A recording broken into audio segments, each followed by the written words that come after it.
Yo, yo. It's your boys here at the Sandbox Sports Podcast. Back here again. It's your boy, Chris. Yeah, we're back. I thought I'd have a more happy greeting for you all. But it's your boy Maul, accompanied by Mr. Hen Dog. Because of this, because, you know what, Chris? I'm just going to say it. Talk to me. Because of the fuckery. I've been accompanied by Mr. Hen Dog. And, you know, whatever the kids are doing now, Julio! I want to just rotate that above my head and the head of the fucking New York Jets head coach before I rest it on his bald fucking scalp because of where we are headed. With the lack thereof, a coach with any football knowledge, let's just say that, who knows the knowledge that Robert Saleh has, and who knows what he's actually contributing to this New York Jets team? Because who's holding any of these guys accountable? Like New York media, it's easy as hell to rule out the drama-filled quarterback, the 40-year-old. But Robert, what's the short for Robert? I don't know. I want to call you a short. But Bobby. Bob, you stupid bitch. Hold these guys accountable. Hold these guys accountable because the one season that us as Jets fans was hoping for to at least walk into the playoffs without a worry. We're not even asking for a damn Super Bowl right now, bro. We're asking for a playoff appearance. And we have a head coach who is retracting his statements for the benefit of the media and his starting quarterback. A head coach who is probably the most penalized, who's the coaching arguably one of the most penalized teams in the NFL. Golly. Just off of bullshit, false starts, encroachments, lining up offside in the neutral zone. Like, these guys don't get paid millions and millions and millions and millions and millions of bucks, Robert Saleh. So, to you, Robert Saleh, we're going to toast. Because if the Jets do not make the playoffs, brother, you, my friend, are going to be in Detroit next to the GMC factory looking for fucking work like everybody in Detroit is doing right now. So that's where I'm at with the Jets football. And, you know, fantasy-wise, I know this is a fantasy-driven podcast along with betting tips, but fantasy-wise, you, Robert Saleh, you are at fault for the demise of a lot of these fantasy GMs who thought that Breece Hall and who thought that Garrett Wilson and who thought that Aaron Rodgers would actually be some sort of contributors. Now, granted, Garrett Wilson probably had the best week he's had in his entire career this past weekend. But what contributes to wins, Robert Saleh? What is winning to you, bro? Like, I'm tired of seeing you celebrating whatever the guy's name, pulling you back into the sidelines because you're celebrating. I'm tired of seeing that, bro. I want to see you throw down a fucking clipboard and argue with your offensive lineman. I want to see you throw down a headset and yell at a ref about a pass interference call that you thought was bullshit. I want to see you do something outside of, excuse me before I break my desk in this Hennessy bottle, folding your arms. Everybody just be staring. And looking at your QB for answers. I want to see something outside of that, Mr. Saleh. Because if not, I'm going to be rooting for you, brother, to be on the first flight back to Detroit. Not even San Fran, not Seattle, not Central Michigan, where you played. You, good sir, are going to be on the first flight back to Detroit, not to coach, but to sit down on that couch with your family and reflect on the bullshit that you've actually done these past few years. And I have a ton more to say, but I know that the Sandbox listeners don't want to hear me go in on the Jets head coach because they all would probably agree that he ain't worth the shit. Hey. With respect and with love, Robert Saleh, podcasting ain't for everybody. Singing ain't for everybody. That's right. You know, teaching isn't for everybody. It's a gift. Coaching, Robert Saleh, isn't for you, good sir. Mm-hmm. It isn't for you. It isn't for you, brother. What a well worded and frankly very apt emotionally worded rant, because I'm going to go in on my team too, in case y'all were wondering. But here's my thing. At least Maul has a place to stand, because there were a lot of expectations on this Jets team, given what they had at the QB position, given the anticipation of what they had. So yeah, you know what? Maul, you drink free tonight. You drink free tonight, because you deserve it. And Jets fans, y'all deserve it too. Because what we've watched out there of that Jets offense, it's a mess. It's a mess. But I can't stand on that as hard as I want to, because at least the Jets got a mess. At least the Jets have a mess that can be cleaned up. At least they have a mess. Listen, if you guys watch our episodes consistently, you would know that every episode, I'm rocking something Patriots. I got a number of Patriots jerseys I'm bringing on here. But there's a reason that specifically today, I'm wearing my Drake May jersey. And I'm going to tell you what that reason is. Gerard, I loved you as a player. Frankly, I like you a lot as a coach. But what I cannot keep hearing week to week, I cannot keep hearing, as soon as the game is done, and a bad game by the offense, might I add, I cannot keep hearing Jacoby Brissett is our starter. Jacoby Brissett is our starter. Jacoby Brissett is our starter. And what I can't keep hearing is, there's no way we would start Drake behind this offensive line. What I can't keep hearing is, there's no way we'd start Drake, with these receivers. Bro. What are you going to do? Are you going to put Drake in some bubble wrap for the next 4 years and put him in the attic? And hopefully when you finally rebuild everything, then you put the kid out there? It doesn't make any sense. Jacoby Brissett had under 100 passing yards going into the fourth quarter. Oh my gosh. Listen. I don't think you guys heard me. He had under 100 passing yards going into the fourth quarter. And here's my thing with that. It's not just that Jacoby Brissett has been bad. It's the fact that every time he looks bad, all of these pundits blame it on the offensive line. Jacoby Brissett had on average 4 seconds to throw. There was times where he was getting perfect blocking. I'm not saying perfect lightly. There's times where he's getting perfect blocking, and perfect in the NFL is about 3 seconds. I'm sorry, that's just what it is. Perfect blocking, and then he airmails guys. He holds on to it too long. He's a statue in the pocket, might I add. And look, I could stomach that. If I don't get to watch what Caleb is doing. If I don't get to watch what Jane Daniels is doing. Hell, if I don't get to watch what Bo Nix is doing.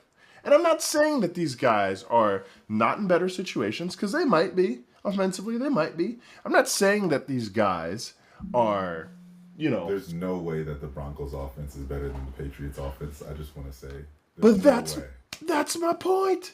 That's my point. It's like, bro, Jacoby is cheeks. I'm sorry. He's a nice enough guy. I'm sure he's a good leader in the locker room. He's bad. Bro, I'm usually Mr. Patient, especially with what happened with Mac Jones. Bro, I got to watch Jacoby Brissett at the end of the game with 8 seconds left throw the ball to Hunter Henry at the 20-yard line and inbounds, bro. No timeouts left. 8 seconds left. He threw the ball to Hunter Henry at the 20-yard line. Who was at the 20-yard line, bro? This isn't to say that, He would have made a better throw into the end zone. This isn't, bro. You at least got. Can we get a team a chance? Can we get a team a chance, bro?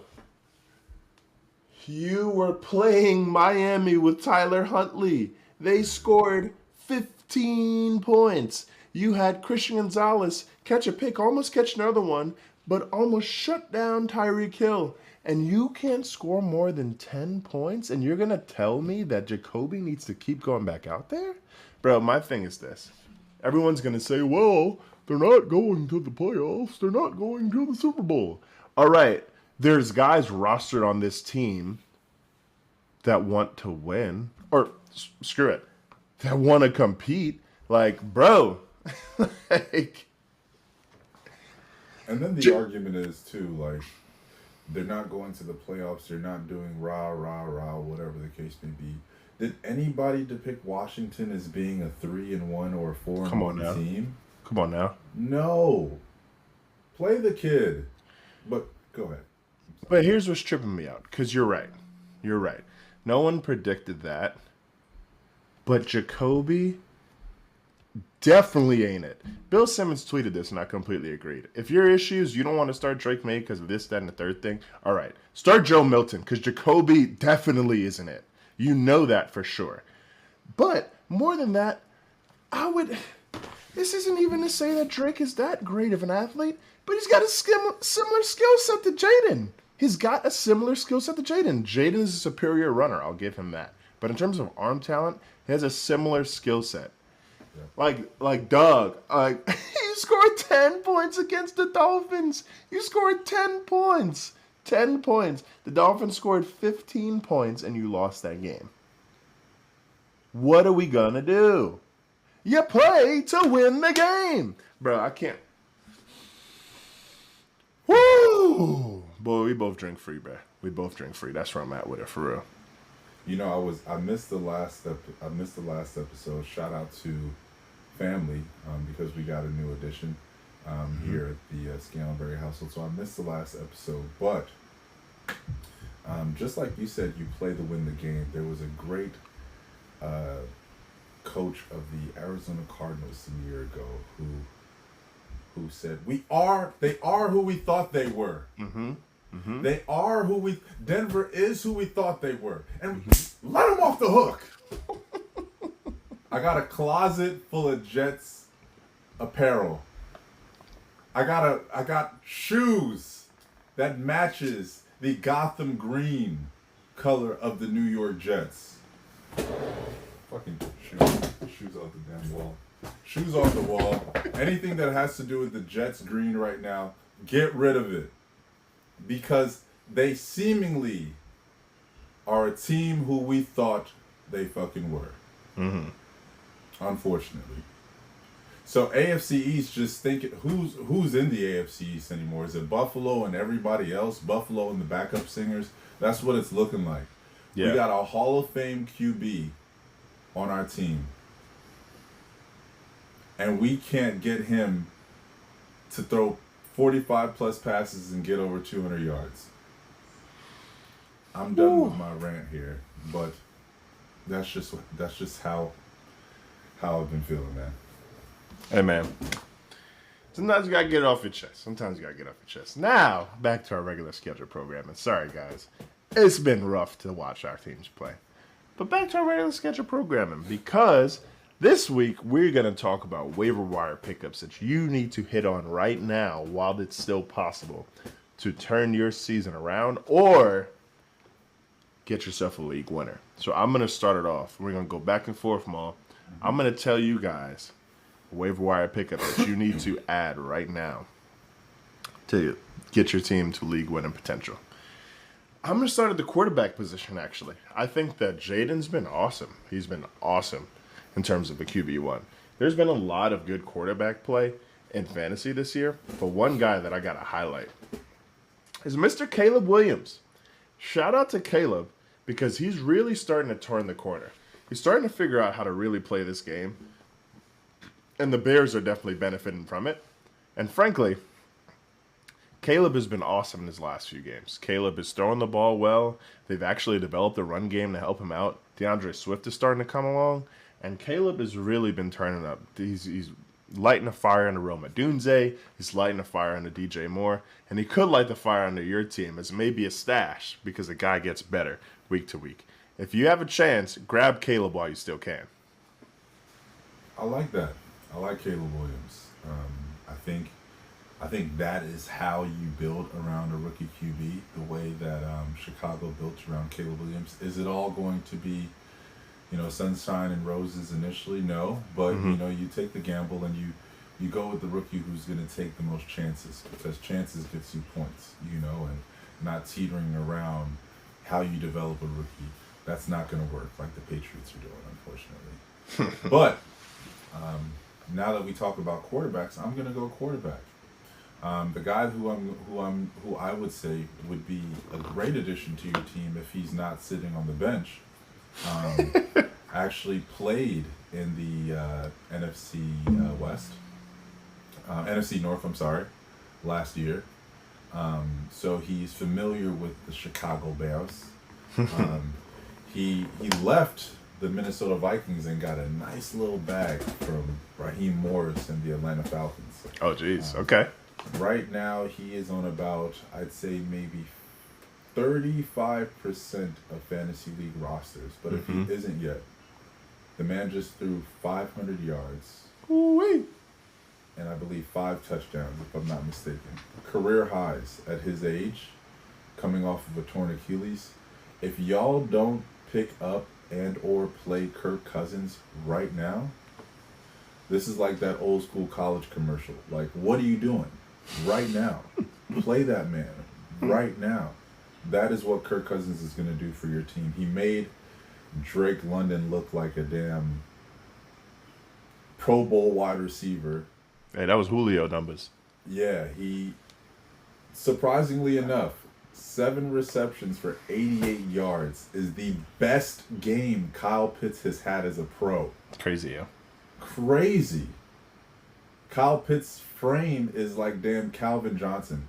He's a tight end, but they depict him as a big body receiver. The most receiving yards he has ever had after being a top 5 pick in the NFL was 88 yards this past weekend. Go get you Kirk Cousins. Kirk's been awesome, man. Kirk's been awesome. I've honestly been shocked to watch how well that offense has performed, especially how they started, which I guess is a testament to the Steelers, bro. Steelers' defense is legit. But Kirk didn't look like he was going to turn the corner until that last Thursday. That brother was dealing. Now, speaking to another guy, and I know that he's not heavily rostered, but given how banged up this Rams team is, their offensive line's been banged up, their receiving core's been banged up, but that man, Matt Stafford, once he finds a guy and he starts feeding them, that team becomes unstoppable. I'm not saying that they're going to win a ton of games, but Jordan Whittington, rookie out of Texas, played with Quinn Ewers and is now playing with Matt Stafford. Look, I don't know how long Puka's going to be hurt more for. Cooper Kupp's getting older. I don't know how long it's going to take him to recover. But what I do know is Jordan Whittington is really starting to take on those targets. Jordan Whittington caught 7 balls the other day. And you got to understand, this Rams defense is bad. It is bad. They're going to be down in a lot of games, and they're going to be throwing the ball quite a bit. Honestly, I know a lot of people are going to say Kyren Williams is the only guy you want on that offense right now. But look out for Jordan Whittington. You better stash him while he's still available in many leagues. Grab Jordan Whittington while you can. This next guy, I'm going to take this drink for because I got a chance to see him play firsthand this weekend. Yeah. Running back out of Minnesota. He did well. Aaron Jones went down with a hip injury this past weekend when we played in London. And there's a guy who is going to be up for grabs in a what I would consider high-powered Kevin O'Connell offense. That's true. And Aaron Jones had a stellar year thus far, but those numbers are going to be pointed in the opposite direction. Go ahead and take a chance on Ty Chandler right now. Ty Chandler is the backup running back for the Minnesota Vikings. good game against the Jets. But what I would predict is that he's going to have an even better year moving forward. With Aaron Jones going down with that hip injury, who knows when Aaron Jones is going to get back?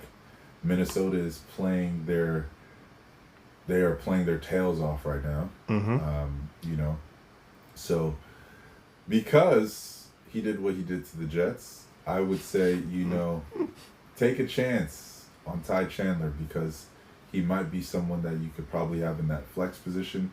I wouldn't say that I can't predict what he's going to give you now, but that high-powered offense that Minnesota has is just going to utilize him to the best of their ability, whether it being, you know, short passes to him, you know, once the quarterback needs that safety blanket, or just running the ball. That offensive line in Minnesota has been sneaky good. So, shout out to Ty Chandler, man. Shout out to Ty Chandler, especially given their schedule they got coming up. They got teams like the Jags, the Colts. They're playing a lot of teams that can really be had, especially defensively. So grab Ty Chandler while you still got a chance. For my last guy that you need to pick up. Honestly, if I had my bottle near me, I would pour one out for the tight end position because it's been rough to predict. It's been rough from the tight ends. Frankly, Isaiah Likely was a top tight end for a couple weeks. Like for an hour. I don't know, bro. Mark Andrews is playing left tackle. Kelsey had to get everybody in front of him, just absolutely taken out of the game for him to become relevant. But shout out to the tight end position going forward. If you are able to grab Mr. Tucker Kraft. Tucker Kraft is a really good football player. The man scored 2 touchdowns against that Rams team. And not only that, he's garnering over a 20% target share in that Packers offense and is running most of the routes. I'm pretty sure it's north of like 80% of the routes. Honestly, bro, with how tight ends have been, if you could get a guy that's giving you those numbers and an offense that, frankly, the ball goes around a lot, but they're going to score quite a bit of points. You need to get a hold of Tucker Kraft and feel comfortable starting him going forward because Tucker Kraft is going to produce. I really like Tucker Kraft, actually, and I like the fact that Green Bay moves the ball around. So if you get any receiver within that offense, you have the ability to talk about, you know, the chances that these guys give you, whether it being Jaden Reed. Wicks didn't have a good week, but I foresee him having a good season. Jordan Love spreads the ball out, and anybody on that offense would be a benefit. And like Chris said, Tucker Kraft is one of those guys. Surprisingly enough, the last guy that I want to mention to you, Chris, is a surprise to many because we didn't foresee him being RB1 in this system. I think initially the Jacksonville Jaguars drafted Travis Etienne to be a support system for Trevor Lawrence. And Travis Etienne, I just don't know if it's working out. It's kind of one of those deals to where you're questioning why Rashad White isn't getting as many touches. He's 28 years old. He's not a running back who is seen a ton. Maybe he's even younger than what I just mentioned. He's not a running back that is seen a ton, but Bruce Irvin is getting a lot of touches. Tank Bigsby. Yeah. For the Jacksonville Jaguars right now is averaging about 6.5 yards per carry. It's wicked. Anytime he has carried the ball over 7 attempts a game, he has gotten over 90 yards. Yeah, it's crazy. Tank Bigsby might be your guy. Now, I know that the name doesn't ring bells. I know that the Jacksonville Jaguars isn't this flashy offense to where you're like, oh my gosh, I got to get pieces out of that offense. But Tank Bigsby could be a guy that you rotate into the flex or maybe even the starting running back position, depending on the week and depending on who they play. But you might need him. I wouldn't even say might. 6.5 yards per carry, guys. It's crazy. 6.5 yards per carry. Go and get you Tank Bigsby now. Listen, Tank Bigsby, a.k.a. league winner Tank Bigsby. Hey, by the time this episode drops in my big money league, shout out to Dirty Dozen, I'm going to trade for Tank Bigsby. Reason being, I have Travis Etienne. I drafted him in the second round. Travis is a glorified pass catcher at this point.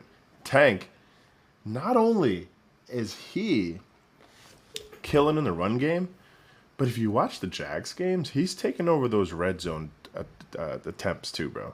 Tank is the more efficient runner, and he's the more powerful runner with the more juice. Shout out to Travis Etienne. I don't think he's a bad player, but I wouldn't be surprised if at the trade deadline or by the next year, he's looking for another team. He's going to be relocating. But I'm glad you mentioned Tank, because I'm going to start off with the lock for this week. Scary is the team that has nothing to lose and is desperate.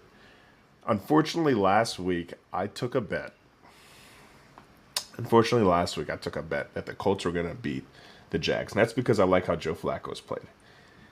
But at the same time, man, Scary is a team that starts to get hot at the right time. I got the Jags playing in their other home, frankly, in London. I got the Jags playing in their other home and beating the Bears. And also the Tank himself scoring a touchdown.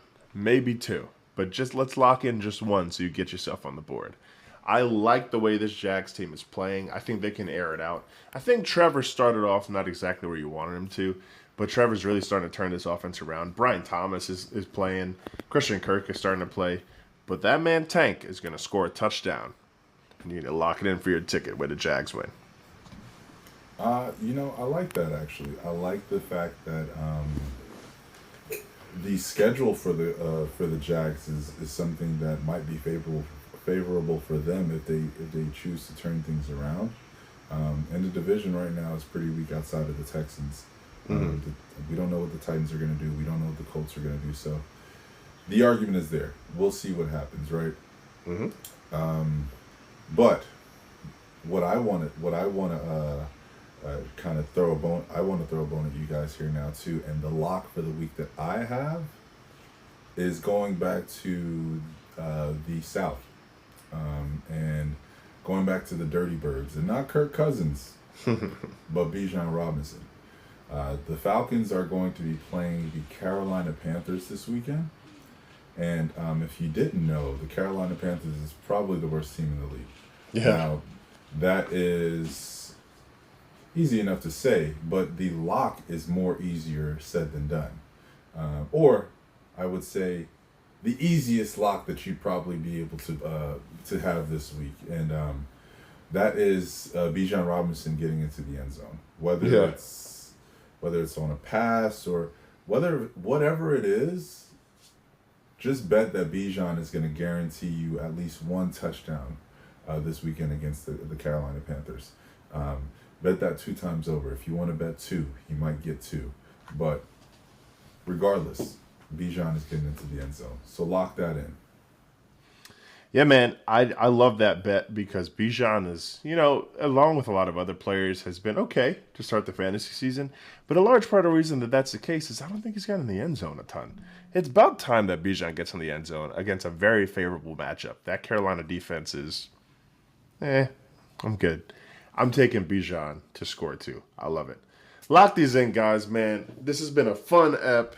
We got to bare our hearts to y'all a little bit about our teams. But know that we still got faith that they're going to turn it around. Just got to make a few changes. It's been your boy Chris, and this has been a blast. Yeah, man. Lock in what we told you guys to lock in. Make those fantasy league adjustments right now because this is the time in the fantasy football season where you really determine your playoff chances. And making these decisions are crucial. So lock in to not only the bets, but listening into our waiver wire pickups if you don't have them already. I know in the league that I'm in, Tank is still sitting there in free agency. So lock in with us, man. We appreciate you guys. I don't think you probably won't see me with another Jets anything until we win again. And big shout out to those who agree. Mr. Hendog and I are going to be here ready to take a shot with you. Robert Saleh, you can't have any. Right. But Sandbox, we love y'all, man. It's your boy Maul. Yes, sir. We out. Boom.